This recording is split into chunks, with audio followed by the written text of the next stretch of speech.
Nima Behnoud.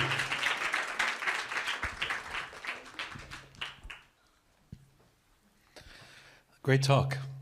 That was very, you weaved a tale. You went from your beginning to where you've landed now, and you did it in a thrifty way, in 15, 20 minutes. Thank you for that. I want to maybe suggest the proposition is that not whether AI is going to happen or whether you can make $200,000 with it, or whether it's the future that people should embrace in terms of success materially or economically or in industry, but whether that's a good thing, whether it's good. Just because something can make you successful doesn't necessarily mean it's good. So if we go backwards to where you started in this conversation, you talked about how that kid coming from San Francisco had to become friends with technology. And I think that plays to the very heart of this conversation around AI because there's some kind of fear there. When do I want to be friends with this thing or not? So if you go back to that Nima, before he comes to New York, what was it about technology that you didn't think would serve you as a creative person? It wasn't really this well thought out. You know, a young designer, you have to, I mean, look at, and I also grew up in Tehran until I was 18, so we have all these notions of who is cool and who's not cool and who's Javad and this and that. We have all of that. We grew up with all of that. So more so as a designer, you know, fashion is super judgmental. You know, we judge people. We say this guy looks bad, this girl looks horrible. So we do that all day long. So because of that, we stereotype the technology people. We did back then heavily. You know, I always thought a web designer shouldn't design anything, should just listen to a designer. A web designer is not a designer. So we had all these black and whites in our mind. It changed because I was forced to sit on that chair and become the web designer out of force. I mean, I was running out of money, so I had to do something in order to stay in New York. And because I did that, I appreciated it. I said, you know what? Programming is not bad. It can be creative. You can look at it as a creative process. Now, majority of the big fashion brands who are not implementing technology are hurting big time, and they're staying behind. Big fashion houses, you know, you look at LVMH and Louis Vuitton, and the reason they're so successful because they have a very powerful technology department, and it's advancing. And then you compare it with another house that is not as successful, it's because they look down on technology and they think technology is not. Right now, one of the biggest challenges in all the fashion brands is that somebody needs to get these two guys around the same table and make them friends. But when you were, by the way, a sidebar, we have to discuss whether AI can make Iranians less Javad or not. How to use AI to... That's going to be a big challenge.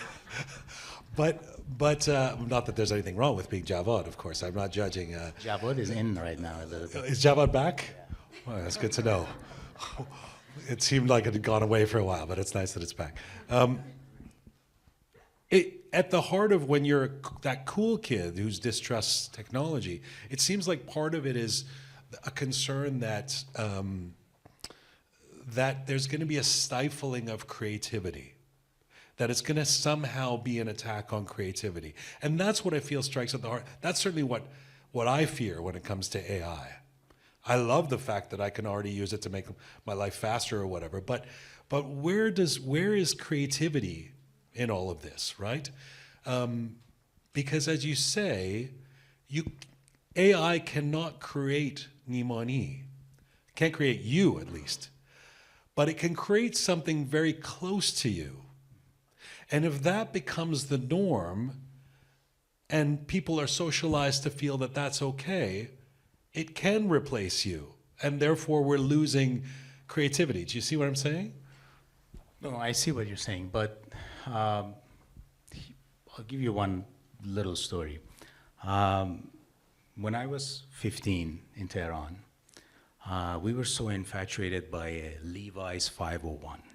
I don't know if anybody's as old as me. So it was a huge deal. And we used to touch the side of it and be like, is it authentic or not? And look at the back of the button to see if it has a number. It was a big deal.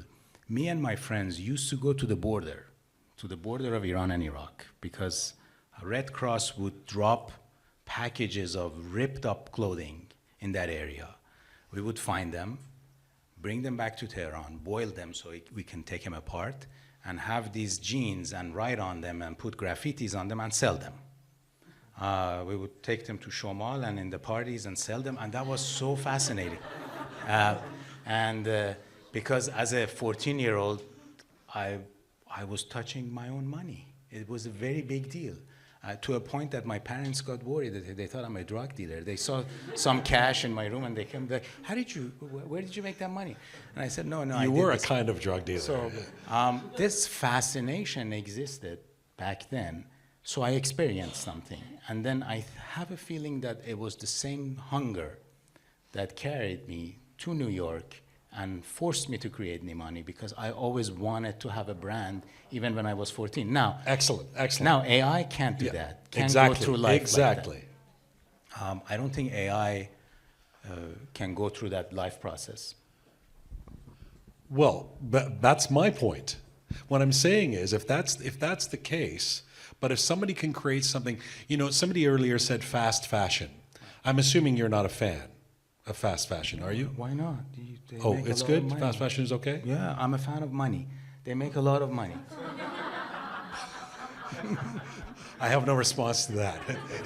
Why not? If the goal is making money, yes. But you talked about sustainability. And you talked about creativity, and all of that is at odds with fast fashion, isn't it? And yet AI seems to me exactly what would be used to perpetuate fast fashion. So, fast fashion like Zara, let's say. What Zara does is, there is a Gucci and Fendi fashion show in Milan. Zara's designers are sitting on first row, sketching from that runway. They go back to Zara factory, they produce what they see much quicker than Fendi. Okay. By the time you see it in Zara, 2 seasons after, you see it in Gucci and Fendi. Why? Because they have all these aristocratic hierarchies, and this person has to approve it, and that person has to approve it, and these guys have a factory on a ship. So factory is doing the cotton, so get to the stores and all of that. So they're losing the business. So fast fashion, especially Zara, is fantastic. The quality is not good, so what? You throw it away after 6 months, you buy another one. But the quality is bad, but that's not a bad thing. But you wouldn't, that's not the standard that you hold NIMANY to, is it? No. My brand has a different DNA. I don't compare myself with Zara. Okay. Zara is the most profitable. Why not? Why don't you just become Zara if it's so It's good? not as big as Zara. It's nowhere near being. Zara is the most profitable brand right now, by the way. But isn't part of, correct me if I'm wrong, but knowing you and having interviewed you and being friends with you, isn't part of the success of NIMANY that you had some great original ideas? I had, yes. Okay. So how do you feel about somebody stealing those ideas? They have in Iran. Go look at all the fake NIMANY. Exactly. How do you feel about that? What can I do? Sounds like you don't love it. No, in right? the beginning. So if I can go on a computer and say, hey, dear AI, create something that is almost exactly like NIMANY, what does that do for you in your business? Okay, so I understand. That's where I'm going I with this, understand where you're going with this. First time that I saw a fake NIMANY, somebody bought a ring and came to New York and said, oh, I love you, look at this, I bought it. And I was embarrassed to tell her that it's fake because I didn't want to make her upset, but it was fake. I got upset. I'm a designer, I'm upset. But then I started noticing a pattern. All the people who have fake NIMANYs, they look the same. And they don't look like the guys who have the original. I don't even want that audience. They look very different. That's fantastic. Let them buy the fake. They would never come to me and buy the original. They're not the type who would pay $500 for a NIMANY clutch. They will always buy it for $20. So, okay, that's fine. more power to you. Today, I'm not really hurt by that. I see them. I see them out there, many of them. What changed? Because I built my own audience. I know who likes Nimani and why, and I think, you know, I am very thankful to have that audience, and I do not think they're gonna go one day and buy something fake because it's a little bit cheaper, because they have a connection established. But to your point, if AI comes and replicates Nimani right now, it can. It can do that. Yes, it can. And that forces... I can even say to AI, Right. replicate 99.5% of the Nimani DNA, Right. Just so that it's still original, and basically take all of what you've built. I'm not necessarily saying this is bad, but I'm asking you how you feel about that. Because, you know, this is the way I felt as a drummer when drum machines came in. It's like, Right. well, you don't need me anymore, you know? Right. Now you can just program this thing. And then it was kind of like, well, you might not be able to do the jazz feel, but, you know. So that's what I'm asking you. I mean, how do you worry that people like you will become less relevant? I worry, first of all. I can't say I don't worry. I worry, but I don't worry that this AI is going to come and become a second Nimani and take my job away. They can replicate what I create. They can study my design pattern and reproduce something. And that keeps me on the edge. That makes me move. That makes me not get lazy. I have to come up with better and newer things. And that makes me move, basically. But I worry all day long about many things. It's just one added to the mix. Like, What else do you worry about? everything. Like, Everything. like what? What if I don't make enough money? What if this doesn't happen? What if that doesn't happen? All day. Fast fashion, become Zara. That's the answer. Fast fashion is good money-making machine. You said something about lazy. That's what AI feels like sometimes. It feels like it's. I mean, I know in media now that you don't need to. A young journalist doesn't need to think about what questions they're going to ask Nimani. They can feed it into AI and say, "Give me 10 questions for Nimani." I think, okay, well, that's great. You can read those questions, but that's a lazy way of doing things that isn't necessarily going to teach you to be able to do this if you don't have the machine in front of you. Talk to me about that. Absolutely. So that's why I said, right now, it has become so easy. You can go to AI if you know how. You can say, design me a clutch. Make the clutch have a DNA of Persian culture. Design me something like that. And AI will do it. And it's going to look like crap. Why? Because you ask too much from AI from the beginning till the end, and you didn't do anything. You became lazy. But what if you design a little bit of it? You just do a basic sketch, you give it some colors, and then you ask AI to make this better, polish it, work on it, and step by step involve AI. Look at AI as a very smart creative assistant. You have a creative assistant, she never goes to sleep, you don't have to give her salary, she never goes to a bathroom break, she's there all the time, 24/7, whatever you want her, she's gonna do. But don't tell her to do things above her that she cannot think like you do. She can help you. It's the first time I've thought of a gender for AI. But that's does everybody? Most of my assistants are female, that's right. All right. You know, I just wonder if, I guess to pick up on that and the lazy part, I wonder about about lowering standards. I mean, this isn't just about AI, it's perhaps about technology in general, but I think about that we have some photographers in the room, right? Omid's a photographer, Tina's a photographer, Ebby's a photographer. They have a skill, and 20 years ago, only they could do this, you know? The rest of us were walking around with digital cameras. Remember digital cameras? Like it was, you know, and then iPhone was invented, and now we all have these things in our pockets, and now everybody's a photographer. Everybody's a photographer. and everybody can fuck around with their photo and put, you know, filters on it and do whatever they want. And so, and with respect, I don't want to insult our photographers here, that our official photographers, but I feel Omid is a great photographer. well, yes, but I feel like their value has gone down, not because they're not great, but because what we're used to seeing has become so commonplace that it's like, you know, it's like an electronic dance beat. You hear it enough times, and who cares who created it? Somebody created that. Somebody, you know. So, and I wonder if that's true of fashion too. That it just becomes this common denominator. That it becomes a lower standard. It's true. It's true. In an example of a photographer, the photographer has to add to his services, needs to add something new, needs to up his game, add a creative touch to what he does. The era of these superstar photographers, we used to have Richard Avedons and Peter Lindbergh and all of that.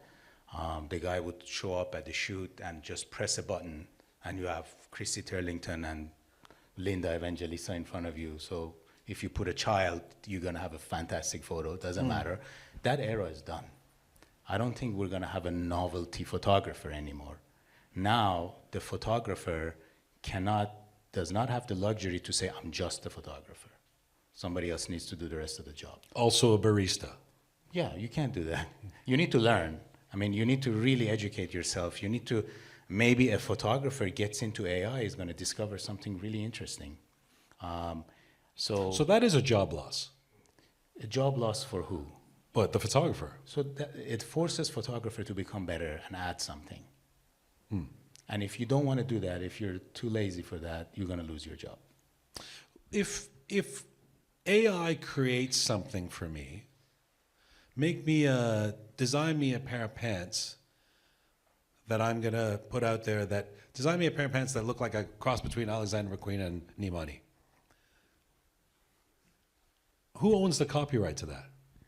Now, that's a 4-hour conversation, the intellectual property, because right now, they haven't even written laws for that. Right now, the data set is out there. I can say, take a photo of this girl and make her appear like Adriana Lima. And AI is going to do that for me. Why? Because AI has been trained by Adriana Lima's data sets, because the data sets are out there. Who owns the data set? Adriana Lima or the photographer or Gucci or Guess? Who owns it? What's your answer to We that? don't know that. Right now, they're too busy writing a law for it. They don't even know where to stop it. So this is very new. Like me and you are right now are talking about future. I don't know what's going to happen to the copyright law. That's kind of terrifying, right? No? Yes and no. I think the definition may change. Because right now, you can go to AI and say, design something, a different product, something I don't have, but be inspired by Nimani. And it's going to design something for you that I don't have the ability to do, like a furniture, let's say. Make me a chair that is inspired by Nimani. You're going to have that chair. Why? Because AI has been trained with Nimani's images for 15 years being put online. Yes. Is that take away my right? I don't know. Yes, and even that chair, who owns the intellectual property to that chair? The machine? Big question. The person who asked the question? I mean, it is a big question. Yeah, it gets really philosophical because we don't have anything concrete right now. What are you, before I want to open this up to the audience to be able to ask questions too, but, and so if you have something, think about what you might want to ask Nima on this topic or any other, but in terms of the practical application, you talked about some of the ways in which you're using AI. When you and I first talked about this a couple of weeks ago or last month, we said this is a topic. You said you were actually catching some shit for this. You said that you get criticized a little bit for online. I mean, everybody gets criticized for everything online, but what is the criticism that you get for working with AI? I get criticized all the time for everything I do. I don't know why. I mean, I think maybe because the audience, there's a lot of Iranians in the audience, but I get criticized. I got used to being criticized on everything that I do. But the AI part is, I grew up in the 90s, and we got used to some imagery. We got used to Calvin Klein's Eternity with Chrissy Turlington and the way the woman looks like. And we were influenced by that. So it's natural that when I want to use a model, I want to make her look like that. And everybody criticizes me like, why don't you use an Asian model? Why don't you use a black model? There's nothing wrong with that. The DNA of the brand happened to be this way right now. It may change tomorrow. So I get criticized for that. Recently, I've been criticized that, yes, I wanted a unicorn. I wanted a model riding a unicorn. The unicorn is not real. So I created it with AI, and then I have these comments, this is fake. No shit, It's not a real unicorn. It is fake. But what am I going to do? But Nima, you know, when I used AI yesterday to ask what I should ask Nima about AI, You asked AI? which I did do, yes. The third, and I said, what are the critical things I would ask Nima about AI and fashion? The third thing that came up, I mean, the first thing was stifling of creativity. The second thing was job losses. Third thing that came up was lack of diversity. That AI, and you did say this in your talk. I don't want to. I mean, it's your business. You got to think this way. I get it. But you said, I can now make a model more perfect. And so the fear is that AI puts everything through a funnel of what the idea of what is perfect is, whether it's the 90s Christy Turlington or whatever, and that we somehow lose that. I'm not coming from a woke position of like everything has to be diverse or whatever, but that we lose a sense of propriety over let's create diverse images. Do you think Kim Kardashian is pretty? I love it when someone turns around a question on me. Do I think Kim Kardashian is pretty? Can I crowdsource this? I don't think she. Sure, I think she's pretty. Yeah, why not? So, Not. I mean, yeah, sure. Okay. so if I'm so curious to see where it's going. If someone asked you this question 15 years ago, I can guarantee you the answer would have been different. So now we have someone like Kim Kardashian, who doesn't have the characteristic of a model, of a fashion model. But she's very pretty and smart. But people think otherwise. People look at her, think she's dumb, but she's not dumb. So right now we have this duality. You know, I worked with her. I gave her one of my clutches, and she loved it. And I had a communication with her. The girl is not stupid. More Ronaldo than Messi. I'm a Ronaldo fan. I know, that's why. But I worked with both of them very closely. And you said one was very smart and the other. Correct. Yeah. Yeah. I used the bad word, but that's fine. So what I'm saying is public's opinion about certain things is very different than the reality. Like, I had an interview and I said something to somebody asked me, would you like to embrace Persian culture and give one of your clutches to the cultural ambassador of this country? I said, no, I want Kim Kardashian to have it. They're like, what? That is stupid. Why not? Because she is the furthest thing from somebody who knows the Iranian culture. I don't know where you're going with that in terms of AI, though. This is where I'm going with it. Right now, she has my clutch. And that has a lot more value to me than somebody who is extremely familiar with the culture, with Persian culture, to have it.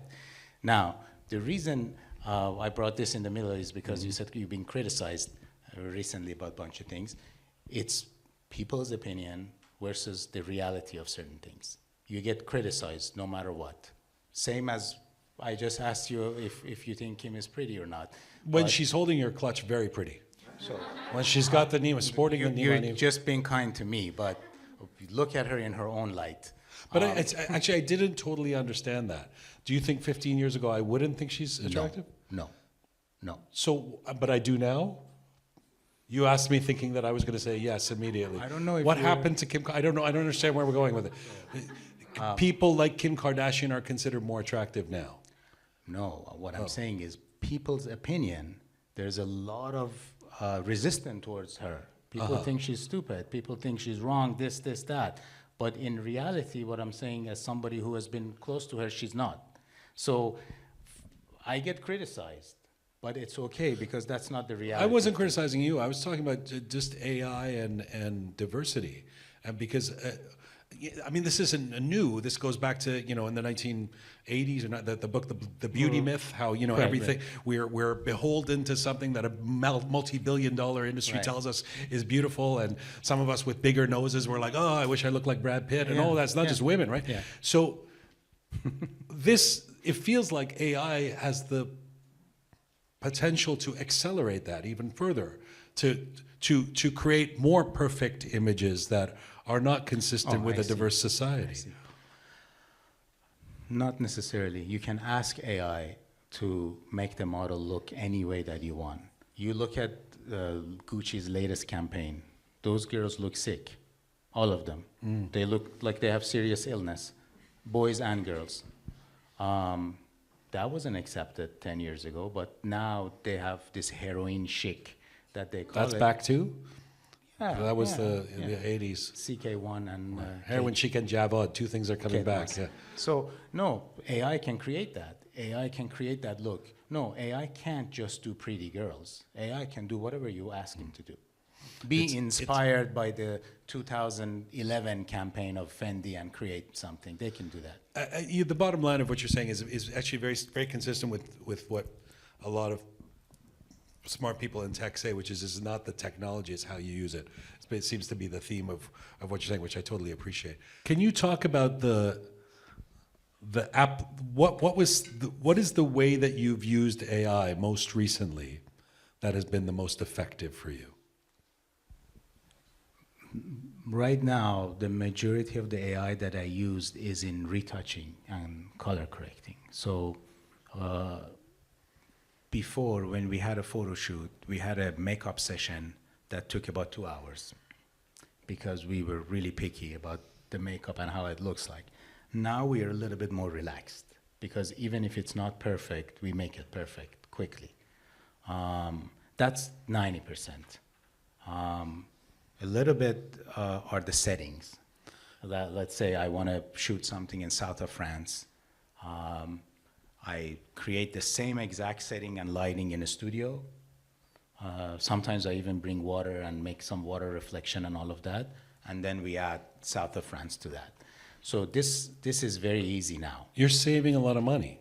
A lot of money. People used to do this with Photoshop, but it didn't look right. Now with AI, it looks perfect, undetectable. Part of what you've been getting at, I think, is perhaps it's interesting. Like if you think about a brand like Hermes or Gucci or NIMANY, it withstands somehow through all these changes in technology, right? Some of the top brands haven't disappeared because the internet was invented or because there was the iPhone or now because of AI. And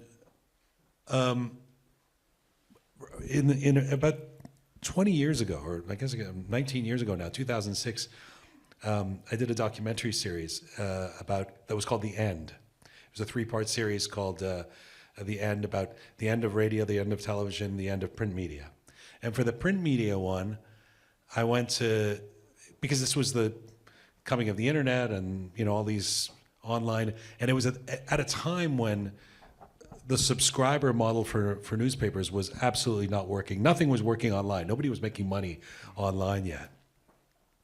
And I went to New York and interviewed the editors, the publishers of the New York Times, and said, "Are you worried that the New York Times is not going to exist? All these other newspapers going down?"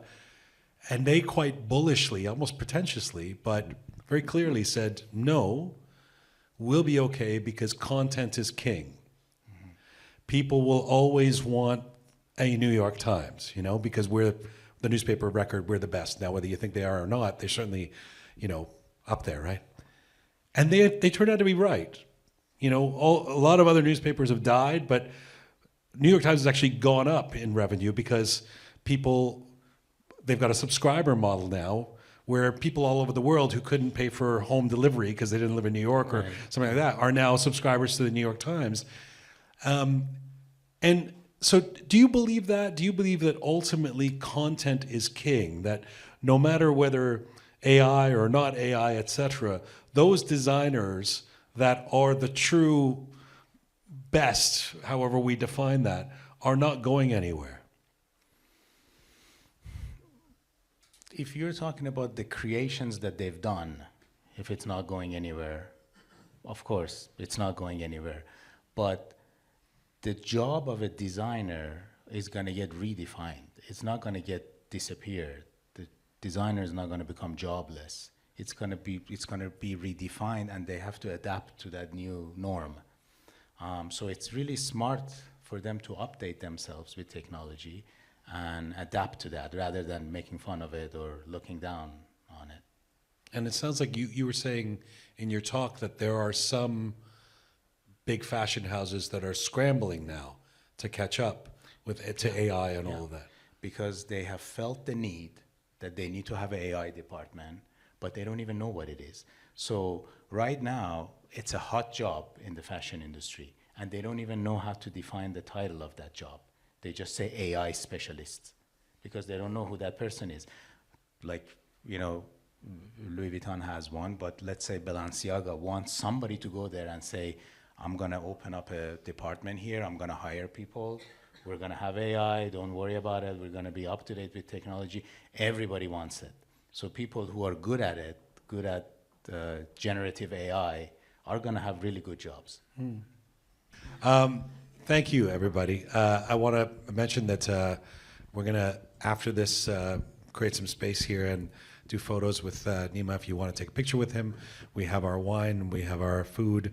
Please stick around and enjoy a reception with us. But before we do that, tell us about your project at the end of what your Toronto takeover at the end of February. So, funny anecdote here. The first ever NIMANY show was in Toronto, 2005.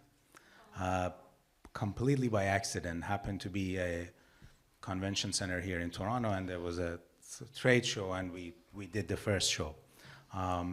After that, every year we had a show until 2012, and then it stopped until last year.